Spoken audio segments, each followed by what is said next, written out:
السلام علیکم ورحمۃ اللہ وبرکاتہ۔ بسم اللہ الرحمن الرحیم۔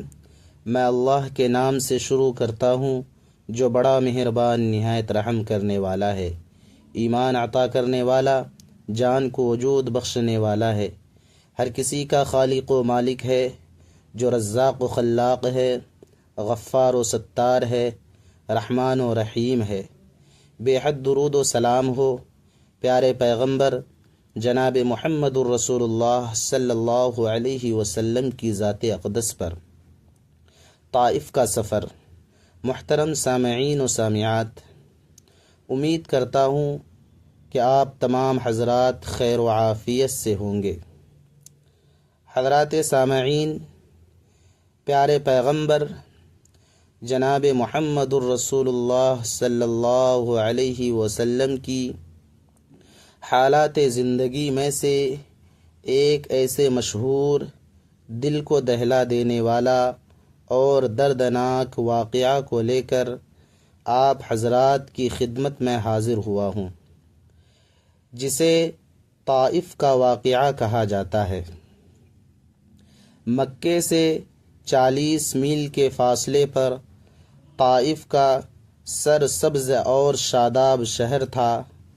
آپ صلی اللہ علیہ وسلم نے مکہ کے لوگوں کی یہ حالت دیکھ کر یہ طے کیا کہ طائف جائیں اور وہاں کے رئیسوں کو اسلام کا پیغام سنائیں۔ آپ صلی اللہ علیہ وسلم نے زید بن حارثہ کو ساتھ لے کر طائف گئے اور وہاں کے رئیسوں کو دین حق کی دعوت دی، مگر افسوس کہ ان میں سے ایک نے بھی اس کو قبول نہ کیا، اور اسی پر بس نہیں بلکہ بازار کے شریروں کو ابھار دیا کہ وہ آپ صلی اللہ علیہ وسلم کو ستائے۔ وہ راستے کے دونوں طرف کھڑے ہو گئے، اور جب آپ صلی اللہ علیہ وسلم ادھر سے گزرنے لگے تو آپ صلی اللہ علیہ وسلم کے پاؤں پر پتھر برسائے، جس سے آپ صلی اللہ علیہ وسلم کے پاؤں لہو لہان ہو گئے۔ آپ صلی اللہ علیہ وسلم درد کے مارے کہیں بیٹھ جاتے ہیں تو وہ بازو تھام کر اٹھا دیتے، شریر پھر پتھر مارتے اور گالیاں دیتے۔ آپ صلی اللہ علیہ وسلم تھک کر بیٹھ جاتے۔ آخر آپ صلی اللہ علیہ وسلم نے ایک باغ میں پناہ لی۔ یہ کیسی بے کسی کا وقت تھا۔ اس وقت آپ صلی اللہ علیہ وسلم کو اللہ کا ایک فرشتہ نظر آیا، جس نے آپ صلی اللہ علیہ وسلم کو اللہ کا پیغام سنایا کہ اے اللہ کے رسول، اگر آپ کہیں تو طائف والوں پر ان پہاڑوں کو دے مارا جائے کہ وہ کچل کر رہ جائے۔ آپ صلی اللہ علیہ وسلم نے امت پر مہربان ہو کر جواب عرض کیا، بلکہ مجھے امید ہے کہ اللہ تو ان کی نسلوں سے کسی کو پیدا کرے گا جو اللہ وحدہ لا شریک کی عبادت کرے گا اور کسی کو اس کا شریک نہ ٹھہرائے گا۔ قبیلوں میں دورہ۔ طائف کے ناکام سفر آپ صلی اللہ علیہ وسلم کے مضبوط ارادے پر کوئی اثر نہ کیا۔ اب آپ صلی اللہ علیہ وسلم نے قصد کیا کہ ایک ایک قبیلے میں پھر کر اللہ کا پیام سنائیں۔ اس لیے اس کے لیے مکہ میں حج کا قدرتی موقع موجود تھا۔ اس زمانے میں عرب کے گوشے گوشے سے لوگ آتے اور کئی دن ٹھہرتے۔ مکے کے آس پاس میلے بھی لگتے تھے اور یہاں بھی آدمیوں کا جماؤ ہوتا تھا۔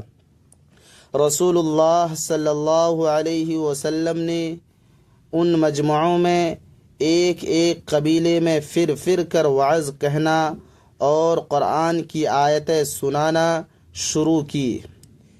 اس کا یہ اثر ہوا کہ پورے ملک میں اسلام کی آواز پھیل گئی۔ اوس اور خزرج میں اسلام۔ انہی قبیلوں میں شہر یثرب کے رہنے والے دو مشہور قبیلے بھی تھے جن کے نام اوس اور خزرج ہیں۔ یہ قبیلے اس شہر میں مدت سے رہتے تھے اور کاشتکاری کرتے تھے۔ ان کے آس پاس یہودی آباد تھے جو سوداگر اور مہاجر تھے، لوگوں کو سود اور پیداوار پر قرض دیتے تھے اور بڑی سختی سے وصول کرتے تھے۔ یہ قبیلے آپس میں لڑتے رہتے تھے اور ان پر یہ سرمایے والے یہودی گویا ایک طرح کی حکومت کرتے تھے۔ غرض یہ دونوں قبیلے کچھ تو آپس میں لڑ کر اور کچھ یہودیوں کے فندے میں پھنس کر تباہ ہو گئے تھے۔ یہود کی آسمانی کتابوں میں ایک پیغمبر کے آنے کی خبر تھی اور یہود کی اکثر محفلوں میں اس کے پیدا ہونے کی گفتگو رہا کرتی تھی۔ یہ آوازیں اوس اور خزرج کے کانوں میں بھی پڑا کرتی تھی۔ نبوت کے 10ویں سال رجب کے مہینے میں ان دونوں قبیلوں کے کچھ لوگ مکہ آئے۔ آپ صلی اللہ علیہ وسلم عقبہ کے مقام پر ان سے ملے اور ان کو اللہ کا کلام سنایا۔ ان لوگوں نے ایک دوسرے کو دیکھ کر کہا کہ یہ تو وہی پیغمبر معلوم ہوتا ہے، کہیں ایسا نہ ہو کہ یہود ہم سے بازی لے جائیں۔ یہ کہہ کر سب نے ایک ساتھ اسلام قبول کیا۔ یہ 6 آدمی تھے۔ دوسرے سال یثرب سے 12 آدمی آ کر مسلمان ہوئے۔ انہوں نے خواہش کی کہ وہ ہمارے ساتھ کوئی ایسا آدمی بھیجا جائے جو ہم کو اسلام کی باتیں سکھائے اور ہمارے شہر میں جا کر وعظ کہے۔ آپ صلی اللہ علیہ وسلم نے اس کام کے لیے حضرت مصعب بن عمیر رضی اللہ تعالی عنہ کو چنا۔ یہ عبد مناف کے پوتے اور پرانے مسلمانوں میں سے تھے۔ یہ ان لوگوں کے ساتھ یثرب آئے اور یہاں آ کر لوگوں کے گھروں میں پھر کر اسلام کا وعظ کرنا شروع کیا۔ اس وعظ کے اثر سے لوگ مسلمان ہونے لگے اور 1 سال کے اندر اس شہر کے اکثر گھرانے مسلمان ہو گئے۔ عقبہ کی بعیت۔ اگلے سال جب حج کا زمانہ آیا تو یثرب سے پہلے سے 72 آدمی رسول اللہ صلی اللہ علیہ وسلم سے ملنے آئے اور چھپ کر آپ صلی اللہ علیہ وسلم کے ہاتھ پر بیعت کی۔ اس وقت آپ صلی اللہ علیہ وسلم کے ساتھ آپ کے چچا حضرت عباس رضی اللہ تعالی عنہ بھی تھے، جو ابھی تک مسلمان نہیں ہوئے تھے، مگر آپ صلی اللہ علیہ وسلم سے بہت محبت رکھتے تھے۔ انہوں نے ان لوگوں سے کہا کہ حضرت محمد صلی اللہ علیہ وسلم اپنے خاندان میں بڑی عزت رکھتے ہیں۔ دشمنوں کے مقابلے میں ہم ہمیشہ ان کا ساتھ دیتے رہتے۔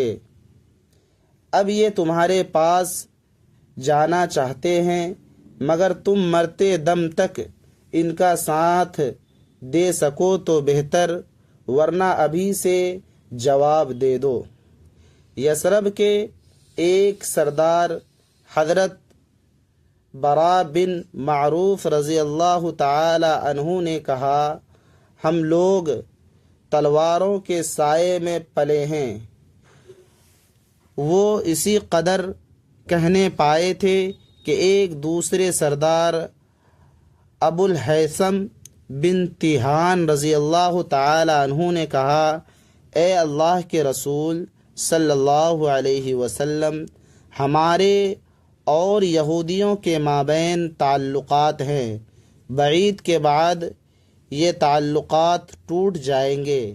ایسا نہ ہو کہ جب اسلام کو قوت اور طاقت حاصل ہو جائے تو آپ ہم کو چھوڑ کر چلے آئیں۔ آپ صلی اللہ علیہ وسلم نے مسکرا کر فرمایا، تمہارا خون میرا خون ہے، تم میرے ہو اور میں تمہارا ہوں۔ اس کے بعد آپ صلی اللہ علیہ وسلم نے ان میں سے 12 نقیب سردار چنے۔